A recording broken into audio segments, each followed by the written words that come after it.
আপনি কি জানেন বাংলার বুকেই রয়েছে তাজমহল? ঢাকার অদূরে তৈরি হয়েছে একটি অসাধারণ সৌন্দর্যের নিদর্শন, বাংলার তাজমহল। হ্যাঁ, ঠিকই শুনেছেন, নারায়ণগঞ্জ জেলার সোনারগাঁর পাশে শ্রীনগর এই এলাকায় তৈরি হয়েছে এই মনোমুগ্ধকর স্থাপনা, যা দেখতে ভারতের আসল তাজমহলের মতোই। চলুন আজকে ঘুরে দেখি বাংলার তাজমহল।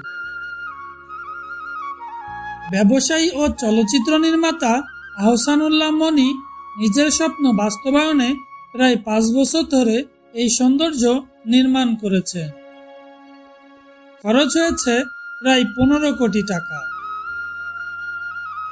তিনি চেয়েছিলেন বাংলার সাধারণ মানুষও যেন তাজমহল দেখতে পারে, দূরে না গিয়ে। তাজমহলের ভেতরে রয়েছে একটি সমাধি চত্বর, মার্বেল ও গ্রানাইট পোড়ানো কারুকাজ, সাথে আছে একটি নিজস্ব সিনেমা হল, মনোরম বাগান আর পুকুর। ঘুরতে ঘুরতে ভুলে যাবেন আপনি বাংলাদেশেই আছেন। ঢাকা থেকে মাত্র 2 ঘন্টার পথ। খোলা থাকে সপ্তাহের প্রতিদিন সকাল 10টা থেকে সন্ধ্যা 6টা পর্যন্ত। এমন মনোরম জায়গা আপনি কি মিস করবেন? ভিডিওটা বন্ধুদের সঙ্গে শেয়ার করুন আর একদিন ঘুরে আসুন বাংলার এই রাজকীয় তাজমহলে।